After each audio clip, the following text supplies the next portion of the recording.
What if I told you that a single decision made thousands of miles away could determine whether your grocery bill doubles next month?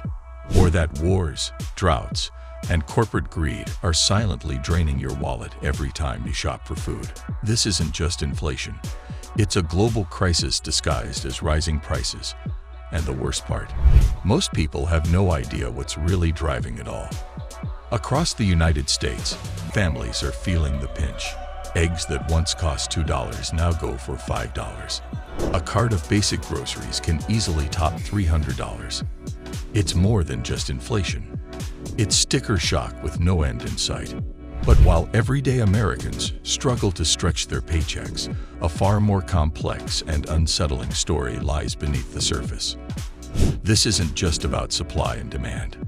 It's about broken supply chains, climate disasters, war-torn farmlands, and billion-dollar food conglomerates squeezing every last cent from consumers. It's a perfect storm of economic chaos, and we're all caught in the middle.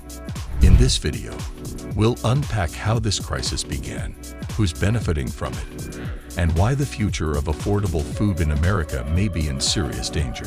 Because understanding what's happening now could be the only way to prepare for what's coming next. To truly understand why grocery prices have spiraled out of control in 2025, we have to rewind the clock. In early 2020, the world came to a standstill. COVID-19 disrupted everything. Factories shut down, shipping routes were blocked, and entire economies froze overnight. What started as a health crisis quickly snowballed into a supply chain catastrophe. Farmers were forced to destroy millions of pounds of crops they couldn't ship. Meatpacking plants closed due to outbreaks, leading to massive shortages. Supermarket shelves sat empty, and for the first time in decades, Americans experienced what it felt like to not find the essentials. But even as the pandemic faded, the food system didn't bounce back. Instead, it exposed a terrifying vulnerability: our heavy dependence on international supply chains, centralized food processing, and just-in-time delivery. Add to that a global fertilizer shortage driven by the war in Ukraine, and suddenly the entire world was struggling to grow, ship, and store food efficiently. Then came climate change. In the last 3 years alone, historic droughts hit California's Central Valley, America's produce heartland.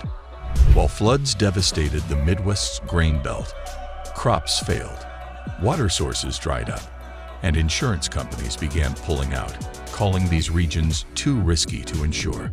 Meanwhile, countries like India and China began stockpiling food and restricting exports to protect their own citizens, cutting off the global flow of rice, wheat, and sugar.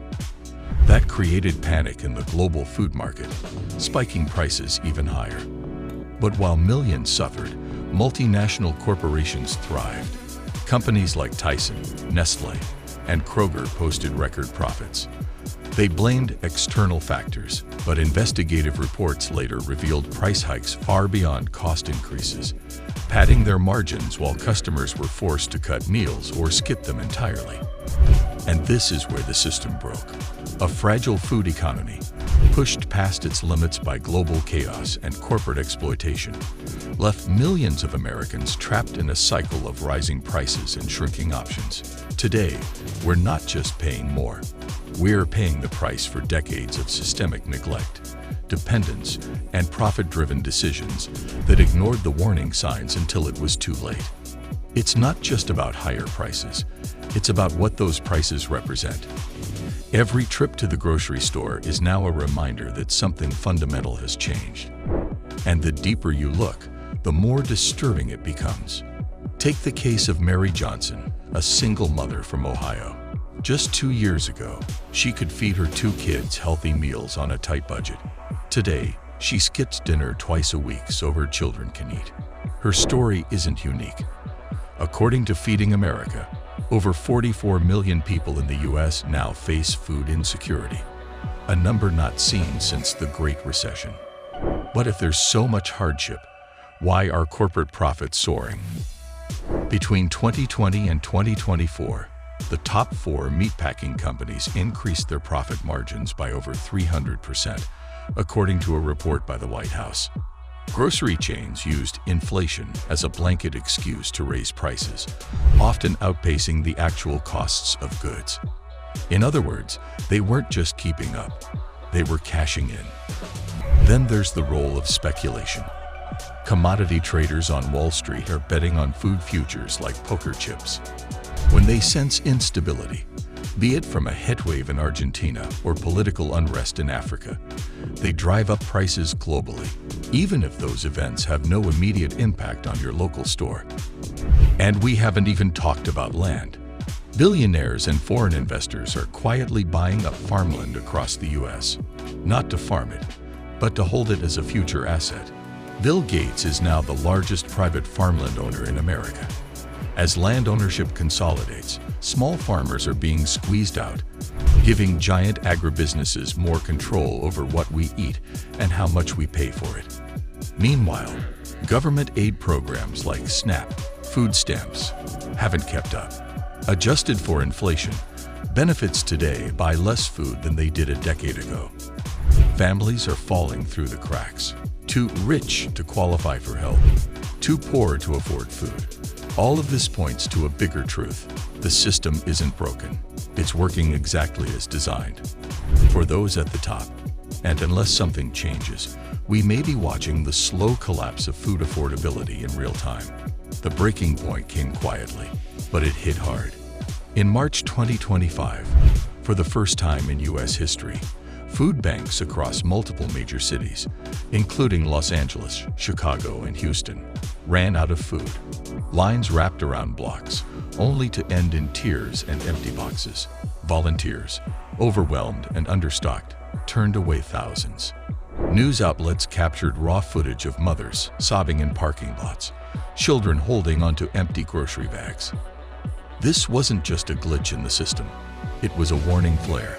A clear signal that the gap between survival and despair is closing fast. Behind the scenes, the federal government scrambled. Emergency aid packages were proposed, but Congress remained locked in gridlock. Some blamed climate policy, others blamed overregulation. But no one could ignore the core fact. Food inflation had risen by 27% year over year, the highest since World War II. And then came the ripple effect. School districts in low-income areas began reducing free lunch portions. Hospitals reported a rise in nutrition-related illnesses. A Washington Post investigation found that nearly 1 in 4 American children were skipping meals regularly. People began to protest, not just in major cities, but in small towns, suburbs, rural counties. A quiet rebellion was forming, one made of workers, parents, veterans, seniors, people who had played by the rules and still ended up hungry. Social media exploded with viral hashtags like #FoodIsAright and #EatOrHeat, pointing to another harsh reality. Many families were now forced to choose between buying groceries and paying for utilities. But amid the chaos, whistleblowers came forward. Former executives from major food chains revealed internal memos showing intentional price hikes, even as supply costs dropped. Documents showed coordinated efforts to keep prices artificially high and limit store promotions to maintain the inflation narrative. This was the moment it all came together. The war abroad, the climate disasters, the unchecked greed, the financial speculation, the broken safety nets. They weren't separate issues. They were parts of a machine, each feeding the next. And now that machine was breaking the very people it was supposed to serve. The truth, this isn't just a cost of living crisis. This is a moral crisis, one where access to food has become a privilege, not a right. What does it say about a nation when feeding your family becomes a daily struggle, not because of scarcity, but because of profit? This crisis didn't happen overnight. It was built slowly, brick by brick, by policies, indifference, and power plays. And now, millions are paying the price. But we still have a choice. We can demand transparency. We can support local farmers. We can vote with our wallets and voices. The question is, will we act before it's too late? Or will we continue to watch our most basic human right be sold to the highest bidder? If this story hit home, don't stay silent. Like this video, subscribe for more eye-opening investigations, and share it with someone who needs to understand what's really happening. Drop a comment below. Have you noticed food prices rising where you live? Are you making changes just to get by? Your voice matters, and together, we can shine a light on the truth before it's buried beneath profit and politics.